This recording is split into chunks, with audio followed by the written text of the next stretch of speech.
கண்டிப்பாக ப்ரொடியூசருக்கு வந்து இப்போ இருக்கிறத வச்சு சொல்கிறேன், வாய்ப்பு இருக்குது. ஆனால் நம்மகிட்ட இருக்க ஸ்டஃப்பு வந்து ஸ்ட்ராங்காக தெளிவாக அழகாக இருந்துச்சுன்னா நீங்கள் வந்து அப்ரோச் பண்ணுங்கள். அதுக்கு முன்னாடி ஒரு ஐடியா தோணுச்சுன்னா அது நம்பிக்கைக்குரிய ஆட்கள் அப்படிலாம் அதை டெவலப் பண்ணுறதுக்கான வழி, அதை இம்ப்ரூவ் பண்ணுறதுக்கான வழி எதெல்லாம் இருக்கோ அதெல்லாம் பண்ணி முடிச்சு ஸ்ட்ராங்காக அப்புறம் மூவ் பண்ணிங்கன்னா பெட்டராக இருக்குங்கிறது என்னோட இது. இல்லைன்னு வச்சுங்களேன், அது நிறைய பேர் எனக்கு தெரிஞ்சு நிறைய பேர் நல்ல ஐடியா வச்சுருப்பாங்க, ஆனால் ஸ்க்ரீன் பிளே கொஞ்சம் வீக்காக இருக்கும். அது என்ன ஆகுதுன்னா அவங்க அது ரிஜெக்ஷன் ஆகும்போது அவங்களுக்கு என்ன ஆகுனா அது மேலே ஒரு நம்பிக்கை போயிடுது, இல்லை அவ்வளோதான் அப்படிங்கிற மாதிரி ஒரு சிலர் நினச்சிக்கிறாங்க. எல்லாரும் அப்படி இருப்பாங்கன்னு தெரியல. அது வந்து உங்களுக்கு ஆயிடக்கூடாதுங்கிறதுக்காக சொல்கிறேன். அதை முழுமையாக நல்லா பண்ணிட்டு அப்புறம் என்னோட அசிஸ்டன்ட் ஒரு பையன் இப்போ 2 நாளைக்கு முன்னாடி பேசுகிறேன், அவர் ஐடியா பிடிச்சி ஸ்கிரிப்ட் பண்ணியிருந்தான், ஸ்க்ரீன் பிளே ரொம்ப வீக்காக இருந்தது. உடனே அவன் வந்து ப்ரொடியூசர் யாரோ ஒருத்தர் போயிருக்கான், அந்த மாதிரி ரிஜெக்ஷன் ஆயிருக்கு. உடனே வெக்ஸ் ஆகிட்டேன், இல்லைன்னா நான் உங்கள்கிட்ட வந்து மறுபடியும் ஒர்க் பண்ணுறேன்னா அப்படின்னு. ஏன்டா அப்படி பண்ணுறேன், அதை வந்து மறுபடியும் ஒர்க் பண்ணுறா இல்லை வேற ஐடியா பிடி, அதை டெவலப் பண்ணு, அது என்ன பிரச்சனை இருக்கு முதல்ல தெரிஞ்சுக்க அப்படிங்கிறதெல்லாம் சொல்லி ஒரு 1/2 மணி நேரம் அவனுக்கு தனியாக கிளாஸ் எடுத்து அதுக்கப்புறம் பண்ணுறேன் அப்படிங்கிற மாதிரி இருக்கும். இது வந்து பேசிக்காக இருக்கும், நல்ல ஐடியாஸ் இருக்கும். ஆனால் அவங்க அவசரமாக ஒரு ஸ்க்ரீன் பிளேவோ இல்லை வந்து ஒரு ஒரு ஒரு டீட்டெயிலாவோ பண்ணாமல் விடுறதுனால அது மொத்தமாகவே தப்புங்கிற மாதிரி ஃபீல் ஆகிருக்கூடாது. அது என்னங்கன்னா உங்களுக்கு தேவையில்லாமல் மனக்குழப்பத்தை கொண்டு வந்துடக்கூடாது. ராட்சசனில் நான் வந்து அவ்வளோ 2.5 மணி நேரம் கதை சொல்லியே இங்கே வந்து கண்ணாமூடி திருக்கிற மாதிரி தான் ஆயிடுச்சு அது. அதனால் வந்து பெட்டராக பண்ணிட்டு போயிட்டு அப்புறம் ஒரு 4 பேர்த்துட்டு 4-5 பேர்த்துட்டு பறிக்க கொடுத்து அவங்க சஜஷன்லாம் கேட்டு இல்லை நல்லா இருக்கு அடுத்த ஸ்டெப் போகலாம் அப்படிங்கிற மாதிரி இருக்கும்போது போனீங்கன்னா ஏமாற்றங்கள் கொஞ்சம் தவிர்க்கப்படும். இல்லைன்னா சில பேர் நல்ல கதை நல்லா இருக்குன்னு சொல்லுவாங்க, வேற ஏதாவது சில பிரச்சனைகள் சொல்லுவாங்க. அப்படி வந்துட்டா வேற அதையும் ஃபேஸ் பண்ணணும். ஒன்றும் பட்ஜெட் பிரச்சனையாக இருக்கும், அப்புறம் வந்து ஆர்டிஸ்ட் வந்து நம்ம அப்ரோச் பண்ணுற ஆர்டிஸ்ட் இந்த மாதிரி பண்ணுறதுலாம் முடிவு பண்ணி வச்சுருப்பாங்க. நம்ம போகிற நேரம் தான் அப்படிலாம் முடிவு பண்ணி வைப்பாங்க. அதெல்லாம் நடக்கும். அது விதவிதமான பிரச்சனைகள்லாம் இருக்கும், எல்லா விதமாக பண்ணுவாங்க. இப்போ நான் என்ன சொல்கிறேன்ல, இப்போ பண்ண போகிற கதையும் ஒரு 7 ஹீரோ கிட்ட சொன்னேன். அவங்க நான் இப்படி ஒரு இதில் நான் பண்ணுறதில்ல, பண்ண போகிறதில்ல, பண்ணால் எனக்கு வந்து இதாகும் அதாகும்னு ஒன்று சொல்லுவாங்க. அதையும் எதிர்கொள்ள வேண்டியதாக இருக்குது. நான் 2 படம் பண்ணி 2 விதமான சக்ஸஸும் கொடுத்தும் 3ஆவது படத்துக்கு அப்படி ஒரு சுச்சுவேஷன் தான் இருக்குது. அதனால் ஃபேஸ் பண்ணுறதுங்கிறது எல்லா விதமான சுச்சுவேஷனையும், எல்லா விதமான ரிஜெக்ஷனையும், எல்லா விதமான கருத்துக்களையும் நம்ம கேட்க வேண்டிய சூழல் தான் இருக்கிறோம். அதனால் வந்து முதல்ல ரிஜெக்ஷனுக்கும் தயாராக இருக்கணும். 2வது அதை வந்து முடிஞ்ச அளவுக்கு நம்மளே ரொம்ப சிறப்பாக ஒன்று பண்ணிவிட்டு அப்புறம் போகிறது இன்னும் கொஞ்சம் உங்களுக்கு ஏமாற்றத்தை கொஞ்சம் கம்மி பண்ணும். ஆனால் ஏமாற்றம் கண்டிப்பாக இருக்கும். இப்போ நான் சொன்னது வந்து ஏமாற்றமே நீங்கள் வந்து நெகட்டிவாக நினச்சிக்காதீங்க, மென்டலி தயாராகிறது சொல்கிறேன். அது வந்து எப்படி ஒன்று நினச்சி அது வந்து இப்போ நான் ஏன் இதை சொல்கிறேன்னா அதை பார்த்துட்டேன், ஆனால் அதில் உறுதியாக இருந்து நல்லா பண்ணதுனால ஒரு சக்ஸஸ் கிடச்சிருக்கு இல்லையா, அதை எடுத்துக்கங்கன்னு சொல்ல வரணும். மற்றபடி ஒரு ஒரு உங்களுக்கு ஒரு ஒரு சின்ன தயார்படுத்தல் அப்படிங்கிற ஒரு நிலைக்காகத்தான் நான் சொன்னது. சார் என் பேர் தர்ணி சார். இப்போ நீங்கள் முண்டாசு பட்டி ராட்சசன் அந்த 2 படத்தோட சப்ஜெக்ட்டுக்கும் வந்து ரிசர்ச் ரொம்ப தேவைப்படும் சார். நீங்கள் ரைட்டிங்கில் வந்து ரிசர்ச் எந்த மாதிரி சார் பண்ணுவீங்க, அந்த கதை கழுத்துக்கு எந்த மாதிரி ரிசர்ச்லாம் நீங்கள் யூஸ் பண்ணீங்க? இப்போ ராட்சசனுக்கு வந்து ஒரிஜினல் சைக்கோஸில் இருக்குங்களா, அது நிறையா படித்தோம். அது நான் உண்மையாக படம் பார்க்குறத தாண்டி ஒரிஜினல் சைக்கோஸ் பற்றி தெரிஞ்சுக்கிட்டது தான். அதில் தான் வந்து அந்த குறியீடுகள் விட்டுட்டு போவாங்கன்னு சொல்லி ஒன்று இருக்கு இல்லையா, அது ஒரிஜினல் படிக்கும்போது தான் எனக்கு கிடைச்சது. அதில் வந்து குறியீடுகள் விட்டுட்டு போவான்னு சொல்லி சில டீட்டெயில் ஆட் பண்ணியிருப்பேன். அந்த டீட்டெயிலில் உண்மை அந்த சர்க்கிள், கிராஸ் சர்க்கிள்னு சொல்லி ஒன்று விட்டுட்டு போகிறது, ஜோடியாக்கில் உண்மை. அது படமாக வந்திருக்கு, பட் அது உண்மையாகவே அப்படி ஒருத்தர் இருந்திருக்கு. அது மாதிரி தான் அதில் கொடுத்த டீட்டெயிலெலாம் அதில் கிட்டத்தட்ட ஒரு 7-8 டீட்டெயில் கொடுத்துருப்பேன். அதில் ஒரு டீட்டெயில் தவிர மற்ற எல்லாமே ஒரிஜினல்.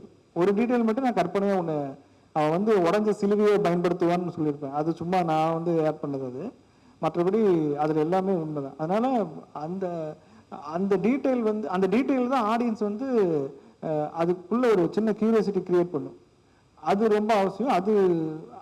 அது நான் வந்து அந்த ஒரிஜினல் சைக்கோஸ் பற்றி படித்ததுனால கிடச்சது. அதனால் வந்து அதுக்கப்புறம் அந்த கிறிஸ்டோஃபர் கேரக்டர் உருவாக்கும் போது அவனுக்கு இருந்த நோய் பற்றி, மெஜிஷியன் பற்றி அது தனியாக ஒரு ரிசர்ச் பண்ணோம். அந்த நோய் பற்றி படிக்கும்போது உண்மையாகவே அப்படி ஒரு டிசீஸ் இருக்கவங்க இவ்வளோ ஆக்டிவாக இருக்க முடியாதுன்னு ஒன்று தகவல் இருந்தது. அதை மட்டும் அப்படி கட் டவுன் பண்ணிட்டு மற்றதெல்லாம் படமாக அது சில தேவைகள் வந்து சில படத்துக்காக பண்ணும்போது சில விஷயங்களை நான் கொஞ்சம் மாற்றிக்கிறது பண்ணலாம் அப்படிங்கிறது என்னுடைய அது அந்த அந்த ஃப்ரீடம் அந்த லிபர்ட்டி நமக்கு கொஞ்சம் இருக்குது சினிமாவில். ஆனால் அது தப்பாக மட்டும் போயிடக்கூடாது, தப்பாக போர்ட்ரேட் பண்ணிடக்கூடாது, அது மட்டும்தான். மற்றபடி நம்ம கேரக்டர்களுக்கு இப்போ நான் இப்போ பண்ணியிருக்கிற பண்ண போகிற படத்தில் ஒரு ஹீரோயினுக்கு ஒரு கேரக்டரைசேஷன் இருக்குது, ஒரு பிரச்சனை இருக்குது. அந்த பிரச்சனைக்காக நான் வந்து உண்மையாகவே அந்த பிரச்சனையோடைய டீட்டெயில் ஆடும்போது புதுசாக நிறைய தகவல் கிடைச்சது. அது வந்து படத்தில் ரொம்ப முக்கியமான டீட்டெயிலாக இப்போ வச்சிருக்கேன். அது என்னன்னா, அந்த கேரக்டர் நம்ம உருவாக்கும் போது நீங்களா உங்களுக்கு தெரிஞ்ச அப்போ வரைக்கும் தெரிஞ்ச அறிவை மட்டும் வச்சுக்கிட்டு எழுத வேண்டாம். இப்போ உதாரணத்துக்கு ஒரு அது அந்த அந்த சைக்கோவை பற்றி சொல்கிறேன்னு வச்சுங்களேன். அந்த சைக்கோவை பற்றி சொல்கிறேன்னா அவனுக்கு ஒரு பிரச்சனை இருந்தது அப்படின்னா, அப்படி ஒரு பிரச்சனை இருந்தால் என்னென்னலாம் இருக்கும் அப்படின்னு நம்ம பேசிக்காக உள்ளே போனாவே நம்ம நிறைய தகவல் கிடைக்கும். அப்படிதான் ஒவ்வொரு கேரக்டருக்கும் அசிஸ்டன்ட் டைரக்டராக இருந்ததுன்னா என்னென்ன பிரச்சனை ஆகும் அது ஆல்ரெடி நமக்கு தெரியும். அதுக்கப்புறம் ஒரு போலீஸாக இருந்தால் ஒரு போலீஸ் சைக்கோவை ஹேண்டில் பண்ணுறதை எப்படி பண்ணுவாங்க, ஒரு பாடியை எப்படி டிஸ்போஸ் பண்ணுவாங்க, இல்லை போஸ்ட்மார்ட்டம் பண்ணுவாங்க, அதெல்லாம் நமக்கு பேசிக்காக உள்ளே போக போக அதுவாக ஆட்டோமேட்டிக்காக நமக்கு வந்து தகவல்களை கொடுக்கும். அது நம்ம ஸ்கிரிப்டில் எங்கெல்லாம் அழகாக பேட்ச் பண்ணலான்னு நம்ம யோசிச்சாவே அது நல்லா ஒரு லேயர், அது தனி லேயராக கிடைக்கும். அதனால தான் அந்த ஹியரிங் எய்டு ஒரு ஐடியா கிடைச்சது. அந்த ஐடியாவில் ஹியரிங் எய்டில் இப்படி ரெக்கார்ட் பண்ணலாம் நம்ம ஒன்று கிரியேட் பண்ணோம். அதுக்கு ஒரு அது படத்தில் வந்து அங்கங்கே கரெக்டாக பேட்ச் பண்ணதுனால அது ஒரு தனி லேயராக மாறும். அதனால் ஒரு விஷயத்த கொஞ்சம் முழுமையாக தெரிஞ்சுக்கிட்டு அது ஒரு கேரக்டரை டிசைன் பண்ணுறோன்னு வச்சுங்களேன். இப்போ உங்களை பற்றி இது மட்டும்தான் உங்களுக்கு முழுமையாக தெரியும். மற்ற யாரை பற்றியுமே பக்கத்தில் இருக்கிற உங்களுக்கு எவ்வளோ க்ளோஸ் ஃப்ரெண்டாக இருந்தால் கூட அவங்கள பற்றி முழுசாக தெரிய போகிறதில்ல. அதனால் அப்படி ஒரு விஷயம் நமக்கு இருக்கும்போது நம்மளை பற்றி மட்டும்தான் நமக்கு முழுசாக தெரியல, வேற எதுவுமே நமக்கு முழுசாக தெரியாது, எனக்கு தெரிஞ்சு சொல்கிறேன். அதனால் ஒரு விஷயத்தை புதுசாக நம்ம ஒரு கேரக்டர் உருவாக்குறோங்கன்னா அந்த கேரக்டரை இதெல்லாம் இந்தந்த ட்ரைட்ஸ்லாம் இருக்குது அப்படின்னா அதுக்கு தகுந்த மாதிரி நம்ம முழுமையாக அதுக்கான தேவையான தகவலை வந்து திரட்டி அதை வந்து ஒரு கேரக்டராக மாற்றுறதுங்கிறது ரொம்ப அவசியம். அதுக்கு நம்ம வந்து நீங்கள் பேசிக்காகவே இறங்கினாவே கிடச்சிடும். நீங்கள் ரொம்ப போட்டு மண்டையெல்லாம் குழப்பிக்கிட்டெல்லாம் எதுவும் பண்ண தேவை. நீங்கள் அது ஒன்று நமக்கு தேடுதல் மட்டும்தான் அவசியம். அது நீங்கள் இறங்கிட்டீங்கன்னா அது வந்து ஈஸியாக வந்து நமக்கு அதுவாக தகவல் கொடுக்கும். அது நம்ம அதை படத்தில் பேட்ச் பண்ணுறதுக்கு மட்டும்தான் நம்ம கற்றுக்கணும். அந்த டீட்டெயிலை அழகாக எங்கெல்லாம் வச்சா ஆடியன்ஸ்க்கு சுவாரஸ்யமாக இருக்குன்னு மட்டும்தான் நம்ம கற்றுக்கணும். இப்போ நான் வந்து அந்த தகவல் இருக்குல்ல, அவன் வந்து ஒரு குறியீடை விட்டுட்டு போவான்னு ஒரு தகவலை வந்து எனக்கு கிடைச்சோன்னே அது எங்கே வச்சா நல்லாயிருக்கும் அப்படின்னு மட்டும் யோசிச்சுட்டே வரும்போது அவனுக்கு ஒரு பின்னறிவு வருது. நீ எல்லாம் இந்த பக்கமாக வரக்கூடாதுன்னு சொல்கிறப்போ நான் சொல்கிறேன் பாரு அப்படின்னு சொல்லிட்டு ஒரு டீட்டெயில் கொடுக்கும்போது ஆடியன்ஸுக்கு ஒரு சின்ன அவன் மேலே அந்த கேரக்டர் மேலே ஒரு ஒரு ஒரு பில்டப் கிடைக்குதுல்ல, அங்கே வச்சா கரெக்டாக இருக்கும்னு எனக்கு தோணுச்சு. அவன் முன்னாடியே அவன் அந்த அந்த அந்த கேஸை பற்றி தெரிஞ்சோடனே எனக்கு இதெல்லாம் தெரியும்னு சொன்னால் அது மேட்டர் இல்லை. அவனை வந்து அந்த கேரக்டர் அந்த லேடி போலீஸ் வந்து அவனை வந்து